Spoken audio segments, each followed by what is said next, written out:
Hello all, welcome to IB TV. నేను మీ Moses Paul. Welcome to IB TV channel. ఈరోజు నుండి మాస్క్ లేకుండా వీడియోస్ చేస్తున్నాను నేను. సో దేవుడు నాకు ఇచ్చిన ప్రేరేపణతో నేను మాస్క్ లేకుండా వీడియోస్ చేయాలనుకుంటున్నాను. సో మీరు ఏ రకంగా తీసుకుంటారో అది మీ ఇష్టం.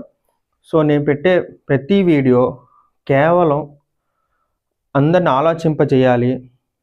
మనం అజ్ఞానంలో ఉన్నప్పుడు మనకి ఎవరైనా ఏదైనా చెప్పినప్పుడు దాన్ని ఆలోచించి మనం చెప్పింది సత్యమా కాదా నేను రిఫర్ చేసుకొని నచ్చితే చేయండి, లేకపోతే వదిలేయండి. కానీ సత్యం చెప్పొద్దు అనే హక్కు ఎవరికి లేదు. రాజ్యాంగం ఇచ్చింది, ముఖ్యంగా దేవుడు మనకి ఇచ్చాడు.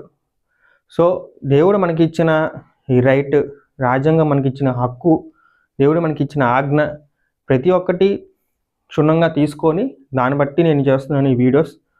సో ఎవరైనా నా సర్కిల్లో ఎక్కువ హిందువులే ఉంటారు కాబట్టి, హిందూయిజం ఫాలో అయ్యే వాళ్ళు ఉంటారు కాబట్టి, ఒకవేళ మీరు హర్ట్ అయితే అది రియల్లీ సారీ, నేను ఏం చేయలేను.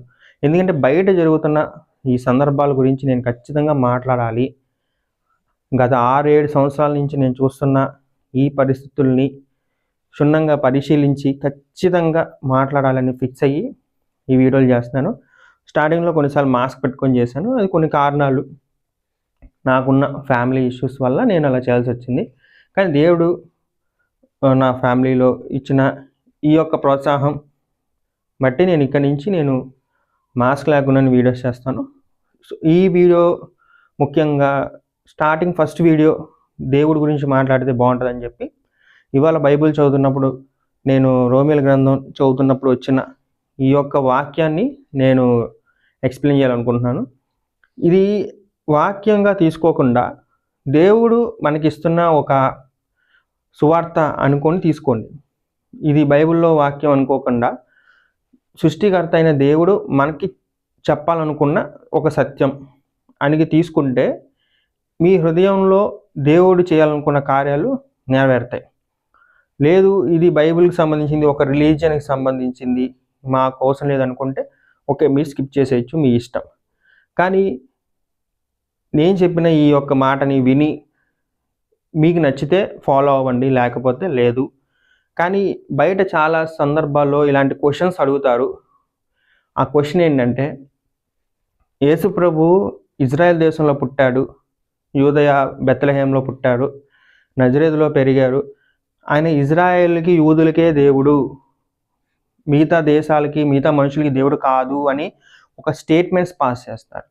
ఆ స్టేట్మెంట్స్ వల్ల ఏమవుతుందంటే సంఘంలో కానీ సమాజంలో కొన్ని గొడవలు కానీ గల్లిబిల్లి అవ్వడం కానీ జరుగుతుంది. సో అది వాక్యానుసారంగా అలా ఉందా? ఒకవేళ ఉంటే మాట్లాడాడంటే ఓకే, అలా లేదు. ఆయన ఫస్ట్ యూదులకి ప్రేరేపించబడింది, తర్వాత అన్యులకి అని చెప్పి దేవుడు క్లారిటీగా చెప్పారు. నేను ఇప్పుడు అది వాక్యానుసారంగా మీకు బోధిస్తాను. మీరు ఆ వాక్యాన్ని విని మీరు హృదయంలో మీరు ఏమనుకుంటున్నారో నాకు కామెంట్ చేయండి. నేను చెప్పింది తప్పైతే నన్ను కరెక్ట్ చేయండి, నేను నా వీడియోని కరెక్ట్ చేసుకుంటాను.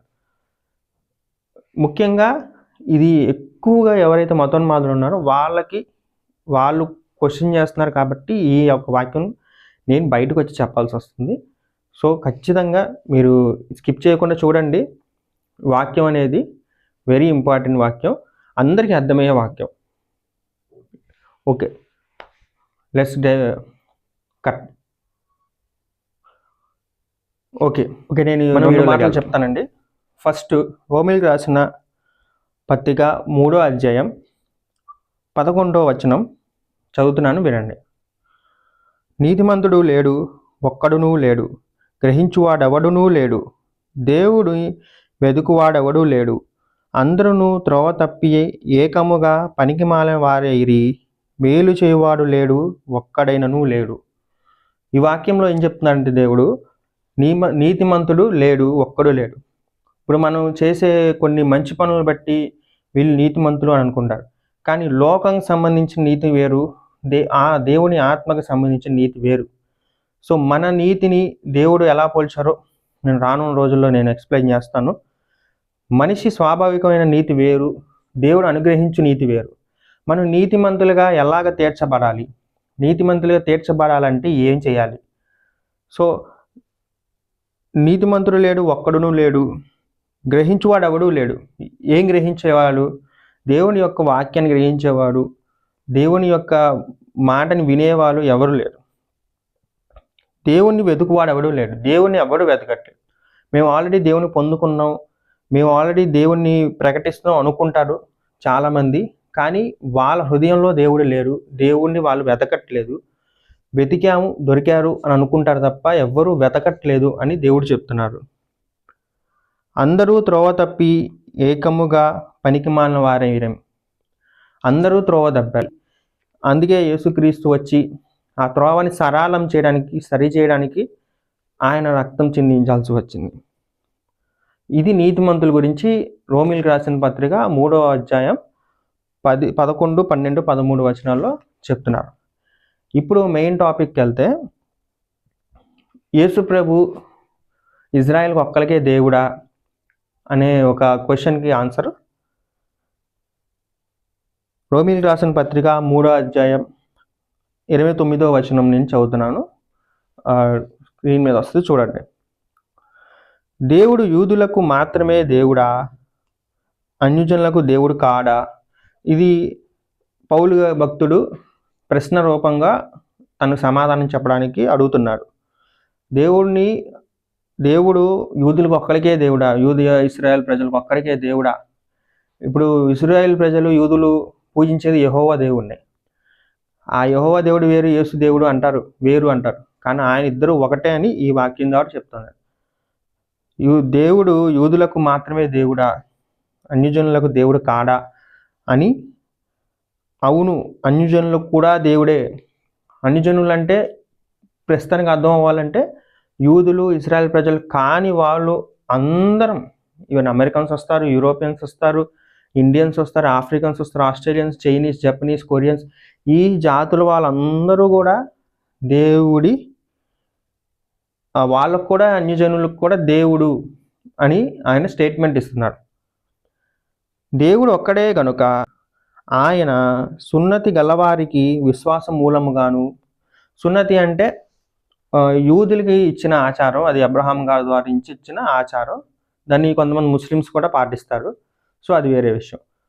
ముఖ్యంగా అది యూదులకి చెప్తున్నారు పౌలు గారు, ఎందుకంటే ముస్లిమ్స్ రాకముందు పౌలు గారు చెప్పారు కాబట్టి యూదులకి మెయిన్ అడ్రస్ చేసి చెప్తున్నారు. యూదులు సున్నతి చేయించుకుంటారు కాబట్టి సున్నతి చేసే వాళ్ళకి విశ్వాస మూలముగాను, అంటే ఎవరైతే వాళ్ళు యెహోవా దేవుణ్ణి విశ్వసిస్తున్నారో ఆ విశ్వాసం మూలంగాను సున్నతి చేసుకునే వాళ్ళకి ఆయన దేవుడు అవుతాడు. విశ్వాసము ద్వారా, సున్నతి లేని వారికి విశ్వాసము ద్వారాను నీతిమంతులుగా తీర్చును. సున్నతి లేనంటే అన్యజనులకి, యూదులు కాని వాళ్ళందరికీ అన్యజనులు కాబట్టి వాళ్ళు సున్నతి చేసుకోరు కాబట్టి వాళ్ళకి విశ్వాసం ద్వారా, అంటే మనకి విశ్వాసం ఉంటే అప్పుడు ఆయన మనకి దేవుడు అవుతాడు. విశ్వాసం అంటే యేసు ప్రభు దేవుడు అన్న విశ్వాసం, నమ్మకం అన్నీ మీకుంటే అప్పుడు ఆయన మీకు దేవుడు అవుతాడు. సో మనం నమ్మితేనే ఆయన మనకు దేవుడు అవుతారు. యేసు ప్రభు దేవుడు కాదు అని విశ్వసించే వాళ్ళకి ఆయన దేవుడు కాడు. యేసు ప్రభు దేవుడు అని విశ్వసించే వాళ్ళకే ఆయన దేవుడు. అది ఎలా అంటారు అని అంటారు, విశ్వాసం ద్వారా ధర్మశాస్త్రము నిరర్ధకము చేయుచున్నామా? ఇప్పుడు మనం విశ్వసిస్తున్నాం యేసు ప్రభుని. ఆయన విశ్వసించడం ద్వారా మనం ఏదైతే యూదులకి ఇచ్చిన ధర్మశాస్త్రాన్ని మనం నిరర్ధకం, అంటే అది కొట్టేశాము అని అంటారు కదా, అది అవునా? అది కొట్టేశామా? అది అర్థం లేకుండా చేశామా అని అంటున్నారు. కాదు, అట్లా కాదు, అట్లన రాదు. ధర్మశాస్త్రం స్థిరపరచుచున్నాము. ఏదైతే యూదులకి దేవుడు ఇచ్చిన ధర్మశాస్త్రం ఉందో అది మనం విశ్వాసం మూలంగా యేసు ప్రభుని నమ్మితే ఆ ధర్మశాస్త్రాన్ని మనం ఫాలో అవుతున్నట్టే, దాన్ని స్థిరపరుస్తున్నట్టే.